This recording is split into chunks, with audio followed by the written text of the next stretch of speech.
আগবাঢ়িছো আন এটা গুৰুত্বপূৰ্ণ খবৰ এবাৰ উজনিত মিয়াখেদা আন্দোলনৰ পিছত এবাৰ মাজুলীত হুংকাৰ প্ৰদান কৰা হৈছে আগন্তুক 24 ঘণ্টাৰ ভিতৰত মাজুলীৰ পৰা ওলাব লাগিব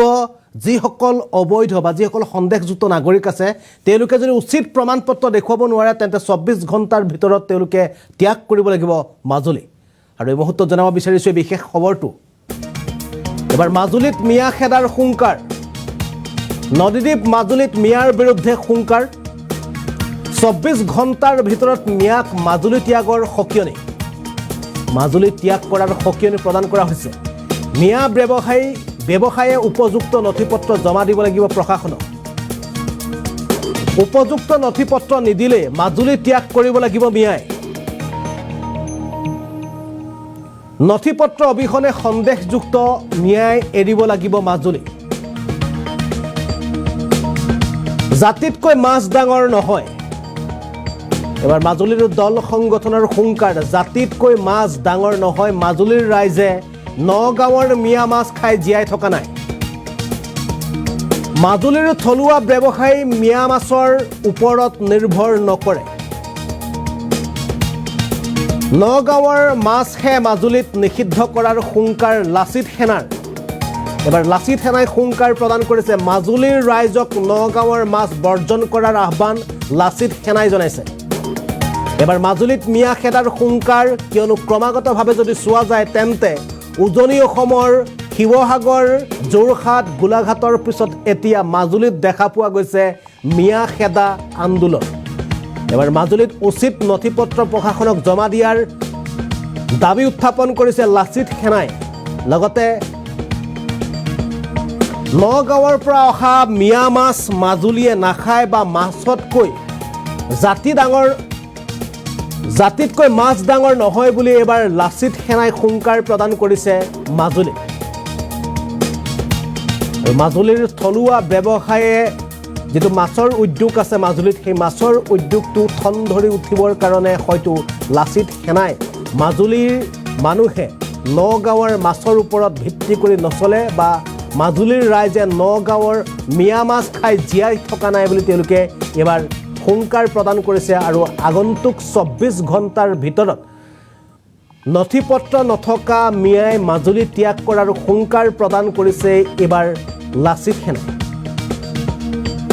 বিগত সময়ছোৱাত দেখা পোৱা গৈছে যে বিশেষকৈ উজনি অসমৰ লগতে এবাৰ মাজুলীতো মিয়াখেদাৰ হুংকাৰ বিশেষকৈ যে ধিংকাণ্ড সংঘটিত হৈছিল এই ধিংকাণ্ডৰ পাছতে এতিয়া বিশেষকৈ উজনি অসমত যিসকল সন্দেহযুক্ত নাগৰিক আছিল তেওঁলোকক উজনি অসম ত্যাগ কৰিবৰ কাৰণে দল সংগঠনৰ ফালৰ পৰা যি ভাবুকি প্ৰদান কৰা হৈছিল তাৰ পাছতে এতিয়া সমান্তৰালকৈ মাজুলীতো ভাবুকি প্ৰদান কৰিছে লাচিত সেনাই মাজুলীৰ পৰা নথিপত্ৰ নথকা মিয়াই মাজুলী ত্যাগ কৰাৰ হুংকাৰ প্ৰদান কৰিছে জাতিতকৈ মাছ ডাঙৰ নহয় বুলি এবাৰ লাচিত সেনাই হুংকাৰ প্ৰদান কৰিছে আমি পুনে পুনে এবাৰ আপোনালোকক মন্তব্য দেখুৱাবলৈ চেষ্টা কৰিম মিয়াখেদা আন্দোলন বুলি নহয় প্ৰথম কথা হ'ল জাতি সুৰক্ষা যেহেতু মাজুলী আমি আনৰ কথা ক'ব না মাজুলীখন আমি সুৰক্ষা কৰি ৰখা মাজুলীবাসীৰ সকলোৰে দায়িত্ব আৰু কৰ্তব্য আমি আজিও আচলতে বিভিন্ন প্ৰান্তত মাজুলীৰ বহু সংখ্যক প্ৰতিষ্ঠান লগতে ব্যক্তিগত গৃহ নিৰ্মাণত বিভিন্ন প্ৰান্তৰ পৰা অহা বনুৱাই কাম কৰি আছে আৰু সেইসকল মিয়া বনুৱাই যিসকলে কাম কৰি আছে তেওঁলোকৰ প্ৰকৃতাৰ্থ যিসমূহ তথ্য সেই তথ্যসমূহ আমি মাজুলী জিলা প্ৰশাসন আৰু আৰক্ষী প্ৰশাসনক 24 ঘণ্টাৰ ভিতৰত জমা দিবৰ বাবে আহ্বান জনাইছিলোঁ আৰু যিসকল লোকে তেওঁলোকৰ সঠিক তথ্য পাতি যোগান ধৰিব পাৰিব তেওঁলোকে ইয়াত কাম কৰিব পাৰিব আৰু যাৰ ব্যক্তিগতভাৱে কোনো ধৰণৰ ভোটাৰ কাৰ্ড আধাৰ কাৰ্ড পান কাৰ্ড কোনো নথিপত্ৰ তেওঁলোকৰ নাথাকিব বা যিসকল ঠিকাদাৰ কৰ্মী লগতে ব্যক্তিগত মালিকে তেওঁলোকক বনুৱা হিচাপে নিয়োগ কৰিছে তেওঁলোকে কিন্তু কাম কৰিব নোৱাৰিব স্পষ্ট কৰা যিহেতু মাজুলী সুৰক্ষা আমাৰ দায়িত্ব আমি জিলা প্ৰশাসন আৰু আৰক্ষীক 24 ঘণ্টাৰ ভিতৰত তেওঁলোকৰ নথিপত্ৰ জমা দিবলৈ কৈছিলোঁ যিসকলৰ নথিপত্ৰ থাকিব কাম কৰিব পাৰিব আৰু নথিপত্ৰ অবিহনে ইয়াত কাম কৰিবলৈ দিয়া নহ'ব কাৰণ বিভিন্ন সময়ত দেখিবলৈ পোৱা গৈছে ইয়াত গৰু চোৰকে ধৰি বিভিন্ন অসামাজিক কাৰ্যকলাপ সংঘটিত হৈছে আৰু আমি সন্দেহ প্ৰকাশ কৰিছোঁ যেন ইয়াৰ পৰা এনেধৰণৰ বিভিন্ন প্ৰান্তৰ পৰা ইয়াত ভৰ্তি হৈ থকা যিসমূহ বহিৰাগত লোক তাৰ পৰা এনেধৰণৰ দুষ্কাৰ্য সংঘটিত হোৱা আশংকা আৰু সেয়েহে আশংকাত ভুগি আমি এই জিলা প্ৰশাসন আৰু আৰক্ষী প্ৰশাসনক তেওঁলোকৰ নথিপত্ৰ জমা দিবলৈ কৈছিলোঁ আৰু 2 নম্বৰ কথা কি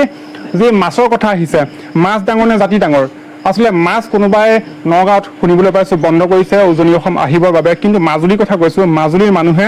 নগাঁৱৰ মাছ খুৱাই আচলতে জীৱন নিৰ্বাহ কৰি থকা নাই। আৰু মাজুলী যিসকল মৎস্য ব্যৱসায়ী, সেই মৎস্য ব্যৱসায়ীয়ে নগাঁৱৰ মাছ লৈ ব্যৱসায় কৰি থকা, পেট পোহপাল দি থকা ইয়াত নাই। কাৰণ নগাঁৱৰ পৰা মাছ নাহিলেও মাজুলী ব্যৱসায়ীয়ে